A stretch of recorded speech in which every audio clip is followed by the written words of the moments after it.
Because if we continue this line, so if this line were to extend and I were to continue it, our y-intercept is somewhere way down here at our negative numbers. We wouldn't necessarily know what that is.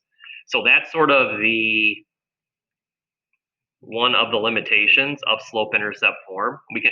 You can only do slope-intercept form if we know what our y-intercept is. If we don't know the y-intercept, which we don't in this case, that means we probably want to rely on the new one, somewhat new one, which was the point slope version. So we found the slope. So from this point to this point to this point to this point, you go up 2, right 1, up 2, right 1, up 2, right 1, up 2, right 1. So the slope of that line would be a 2. And then we talked about how we can use any of these points here. It doesn't matter which point you are going to pick. I don't even remember which point we picked yesterday. I'm going to pick this one. What did we pick? Just so it looks like what you have on your paper right now. It was 14, 13. So 11, 12, 13, 14. So we use this point here. That was 14, 13. So we would have done x minus 14 and then plus a 13. That then is the equation for that third subfunction. Slope was 2, x minus 14, and then plus a 13. Look at where that interval was defined. So if you look at the yellow line here, that started at 5, and it went until right here.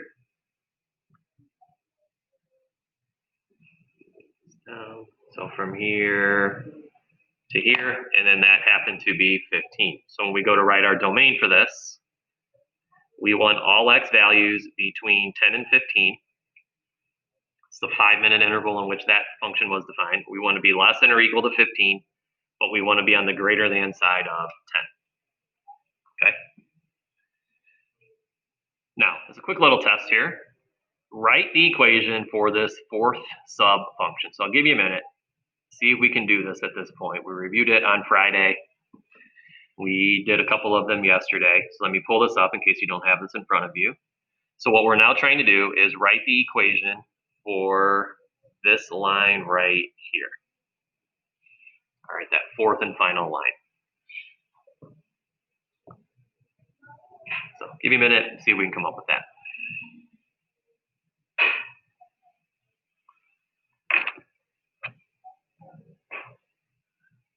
Should make it a little bigger. There we go.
All right, so again, we have our two different options for lines. If I try to do this version here, y equals mx plus b, the slope wouldn't be a problem, hopefully. You should be able to find the slope of a line at this point in your lives. But trying to identify the y-intercept of this line is something we can't currently do, because it's going to be, we continue to extend it way up into here, it's not a number that we're going to know off the top of our head. We can't just look at our graph.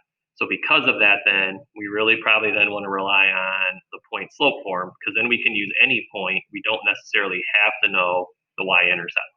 Okay, so hopefully, as we found the slope from here to here to here, this should have been a nice slope to calculate. We're going down 1, right 1, down 1, right 1, down 1, right 1, down 1, right 1. So that slope should have been a -1. So when we go to write this subfunction, you should have a -1. And then you are pretty much needing to do this in point slope form to identify the rest of this equation.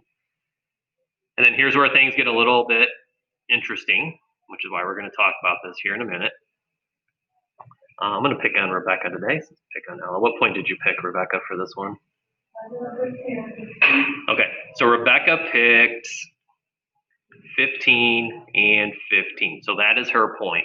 So because in that point, the x-coordinate is a 15 and the y-coordinate is a 15, we're going to come down here, and we are now going to do x minus 15. And on the back end, since our y-coordinate was a 15, you're going to do a plus 15.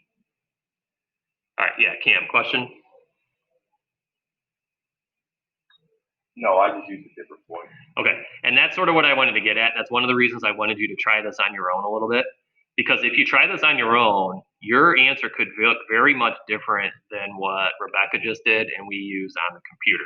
So here is what I'm going to ask you. Well, let's do our domain first. Let's do our domain first. This one now would have started at 15. And then I think that actually goes to 21, I believe, if I remember correctly. So 16, 17, 18. No, it's through 20. So then we finish up at 20. So that's the last 5 minutes when we go from Cam's house to school. All right. So here's now what I'm going to ask you to do, and it's going to be for both of our sake. So if I make a multiple choice test, it's easier for you to identify what the answer is. And if I have you write these yourselves, all of our answers look the same. So me and Mr. Kubowitz don't have a nightmare trying to grade these. Remember how, let's take this equation here. I want to do that. So let's take this equation here. And then remember how we can always simplify this? So what I'm going to do over here is take that 2x minus 14 plus 13. I'm going to ask you to clean these up. So what we should all get the same answer here, because I asked when we did this one yesterday, we probably all copied what I had on the computer. So if I simplify that, that would get 2x minus a 15. So that is ultimately how, when it becomes a test or a quiz, that's how I would write this, as a 2x minus a 15. So now what I want you to do, whatever equation you got here, so Rebecca gave me the point 15, 15.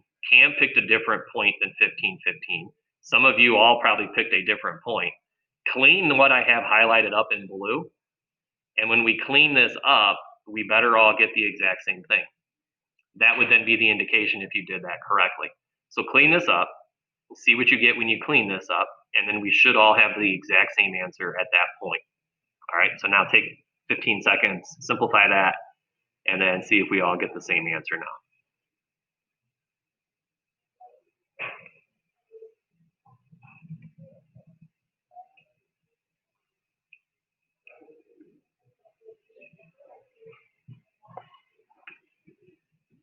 Question, Cam, or you got your answer? I got the answer. All right, so if we clean this up correctly, hopefully I can trust Cam. I'm going to show Rebecca's over here. Oh, but let's see if Cam can give us the right answer first. All right, what do you got, Cam? Negative x plus 30. Good. So regardless of what point you picked, when you simplify that, you should get a negative 1x plus 830. All right, you would have distributed here negative 1x. At least for Rebecca's point, your points might look a little bit different. And then I get a positive 15, and then add that extra 15. We should all get the exact same answer that way. That way, when it comes to test, quiz, assignments, we all have the same thing, and then we're not confused about if your answer is correct or not, or if you don't see your answer as a multiple choice option, okay? All right, so now, moving down. This we've already talked about, piecewise functions. We talked about at the beginning as we kind of prepared for this module. Number 4, see if you remember how to do this. We also did this before we left. Find f of 12. You really should be able to do this with our graph. We did this with the graph. We should also be able to do this by looking at our piecewise function, so whichever one you prefer. Find f of 12, and then explain what that means. So do that first. Let's see if you remember this. So tell me what f of 12 would equal. So let me pull this up for those who don't have this at home. Yeah. Actually, I don't know if I can. So some of you don't have packets yet. Let's do it both ways. If I want f of 12, we are looking to see when our x value is a 12. All right, so f of 12 means when x is 12. So do this in the appropriate spot on your paper. But if I wanted f of 12, if we look at all these ranges, so here's the first subfunction, here's the second subfunction, here's the third, here is the fourth. Look and see where 12 fits. Wouldn't 12 fit somewhere in between 10 and 15? So this is the function that we're going to use to take our x value and replace it with a 12. So what we're going to do is take 2 times x, so 2 times 12, and then minus a 15. That should give us 24 minus a 15, which is 9. Okay, remember that? Now, let's say I had the graph, because you also had to do these on the graph. But I just can't get both of these on the same computer screen at the same. Yeah, Cam, question? I'm confused because I thought the third one was 2 and then in parentheses x minus 14 and outside of parentheses plus 30. I just simplified it. I simplified it. Oh, okay. If you plug it in still, if you plug yours in, it should still give you a 9. So you had the point slope version, that's what we did initially. But then I said we ideally are going to want to simplify these a little bit so that everybody's answers look the same. But if you take your 12, plug that into the equation that you just told me, it should still give you a 9. Okay, I'm going to try it. All right. The other way we could do this is go to your graph. So let's come up here to our graph. Here's 5, here's 10, here's 11, here's 12. So find your graph at 12. So if we just work our way up here to 12, here is where this point lies on our graph when the x value is a 12. Doesn't this point have a y value of 9? So at 12, we have a functional value of 9. So either way, what you are writing here is f of 12 equals 9. And then what this now means, if we talk about the meaning of this, it means after 12 minutes, because that's what our x's stand for, we had traveled or walked or ridden our bike, however you're doing this, 9 blocks. Right?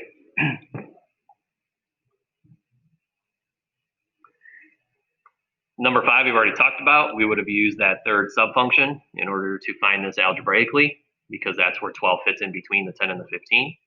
Okay? So now, find f of 7. Let's do it this way first. What's going on here? So find f of 7. I'm going to have you do it algebraic. Actually, let's use the graph first.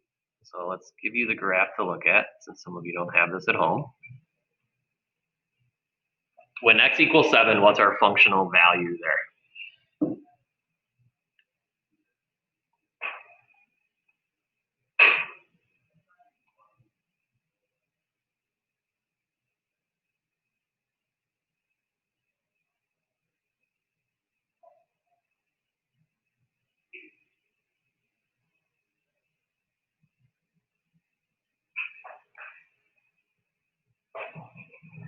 All right, hopefully that's nice. Let's go to the piecewise function to say, what if we would have used our piecewise function and see if we would have gotten the exact same answer.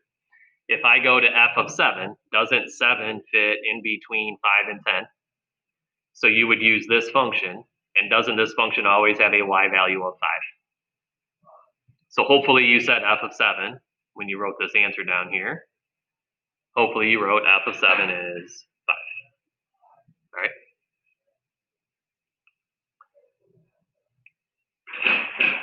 All right, next one. This was not good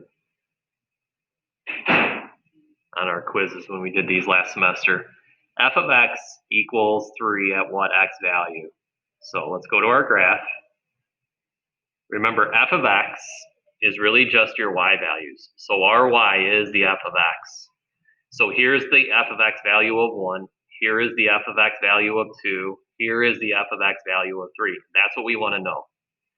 So we are basically looking to see, when I get this y value of 3, when does our graph actually have that y value? Wouldn't it have that value right here?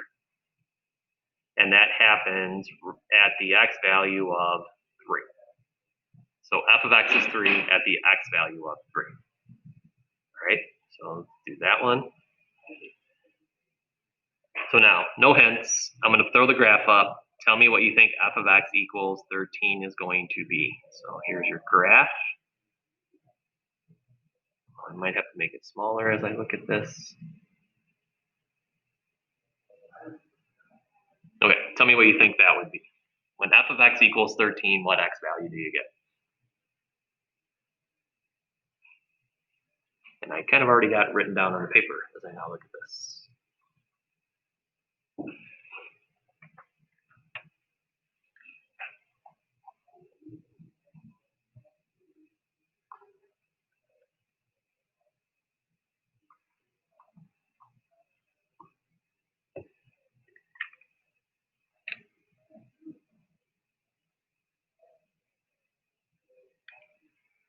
All right.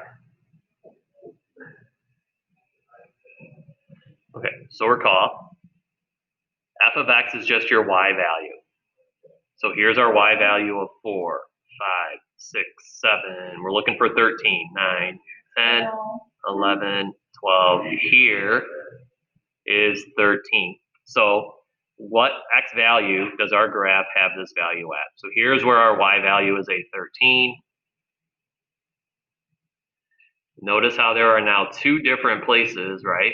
Here and here, when we have a functional value of 13. So there's actually two answers to this one. The one we already had, right? 14 would have been an answer. So that's the 1x value down here. But we also have it right here, and that would have been what?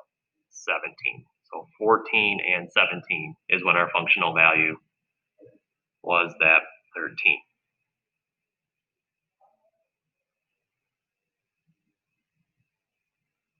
All right.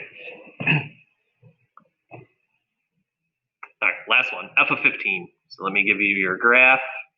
You could also use your piecewise function, but I think the graph is probably easier, especially for this one.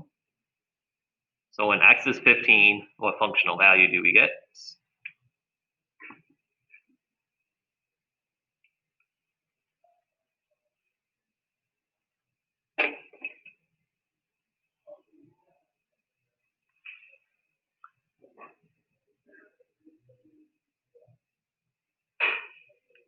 X, and there's really no work. Here's where x is 15. So if we just go up from here, right here is this point. Notice how when x is 15, your y value is also 15. So we have a 15 for that answer. All right. Hopefully we remember all of that. Okay, now, next thing. Here is going to be your homework. So what I want you to do, I want to do, maybe one of these I want to do. I'm going to have you do 3 through 13. So for those who do not have the packet, you are going to find this. Oh, this never recorded apparently. If you go to your assignments tab, if you click on the homework here, that's where you can find this. And then when you get to it, you're just going to be doing numbers 3 through 13. If it'll open.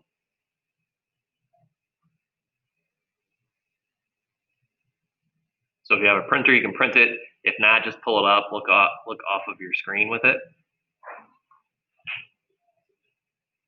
Goodness. Struggling. Yeah, and then it'll be right here. All right. Now, I want to do one piecewise function since we have a minute.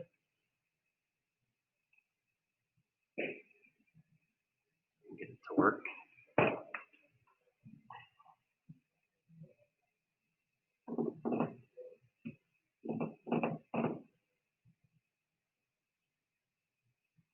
Or we may just call it a day because this thing doesn't want to work. We'll see.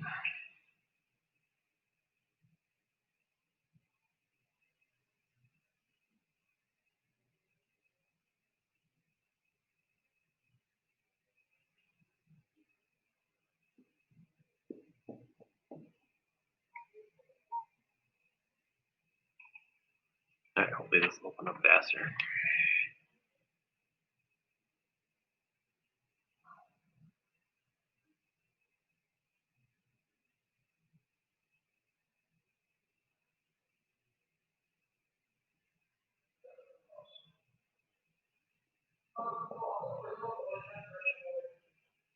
There we go. All right. So one of the ones I wanted to do was just us writing a piecewise function.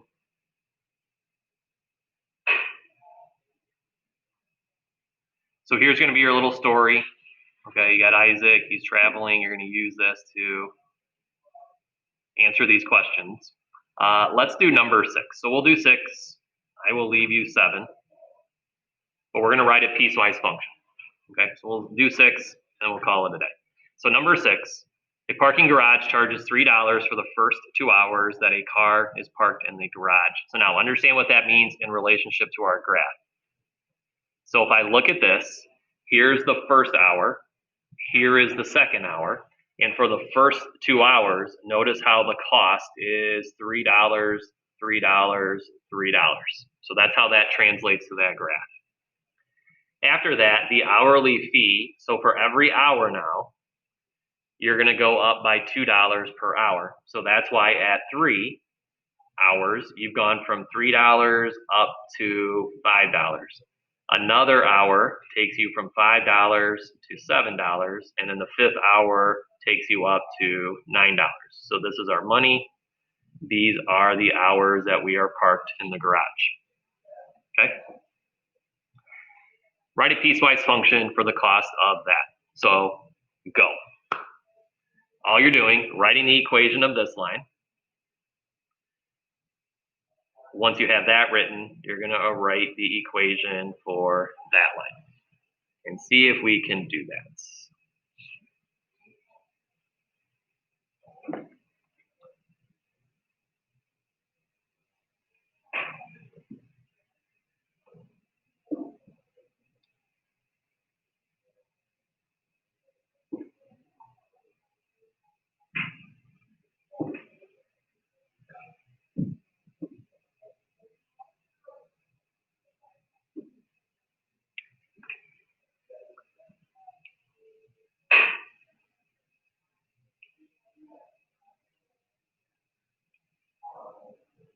There should just be 2 parts because there's just 2 line segments there.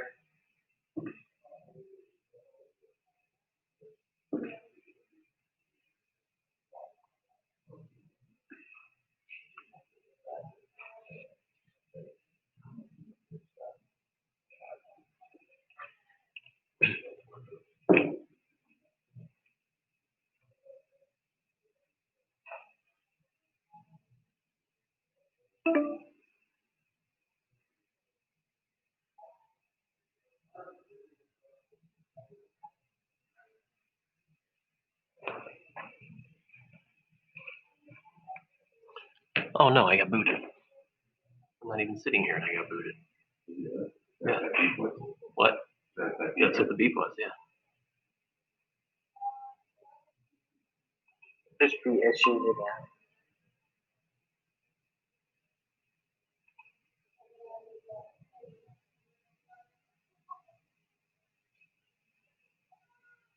I wasn't even sitting at my computer that time. I can't blame me that time. Yeah, I'm sharing out now. All right, let's go ahead and see what we got here. Can you all hear me and everything? Yeah. Okay. Yeah, Cam, what do you got here? You're gonna give me the first one, Cam? What do you got? Y equals 3. Good. For this first one, isn't that just a horizontal line? And the horizontal line equation is just always y equals some number. So just y equals 3.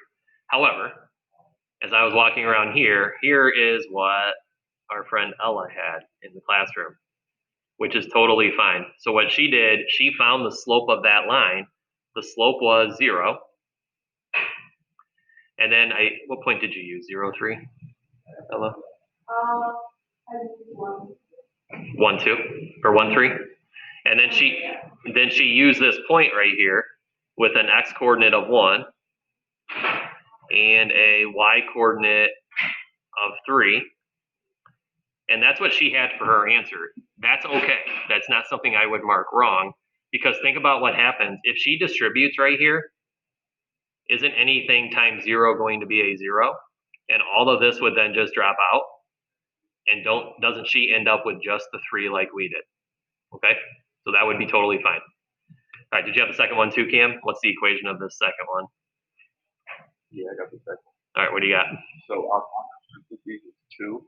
All right, so he's saying our slope is 2, up 2, right 1, up 2, right 1, up 2, right 1. Okay, and then the parentheses. Parentheses, you got x minus 3. So he's using the x coordinate of 3, so he would be using this point right here. So 3 comma 5. And so on the back we'd have plus what? 5. Good. So plus 5. Then we need our intervals, so don't forget about that. This was over the first 2 hours, so we would say x is less than or equal to 2. And then starting after 2 hours, anytime we're greater than 2 hours, and pretty much this goes on forever, so we actually don't really need to or want to write anything right here. That's going to be your cost. Now, one of the things I'm going to probably ask you to do, we hinted at it a little bit today, I would very much like you to simplify this one, because Cam picked the 0.35. You could have picked really any point. So you could have picked this point here, this point here, this point here. So if we go ahead and distribute this, then all of our answers are going to end up looking the same, and you would get 2x minus a 1. So if you simplify yours and you get this to be a 2x minus a 1, I would prefer we go ahead and simplify that real quick, and it just makes it easier for everybody to have that same answer on that line. Okay? Okay, so the homework then, we already did one. This shouldn't be too bad. You're going to do those pages, or this assignment here, 3 through 13. And it disappeared on me. All right. So it's on Canvas. You can upload it. It's ready to go whenever you're able to get to it. Actually, a few of you already did it, I saw earlier this morning, so that's great. If not, make sure that gets done by tomorrow night at midnight. Okay? And if you have any questions, let me know tomorrow, first period. All right. That's all I got. That's all we have. All right. Have a good day. We'll see you guys tomorrow. All right. Talk to you later.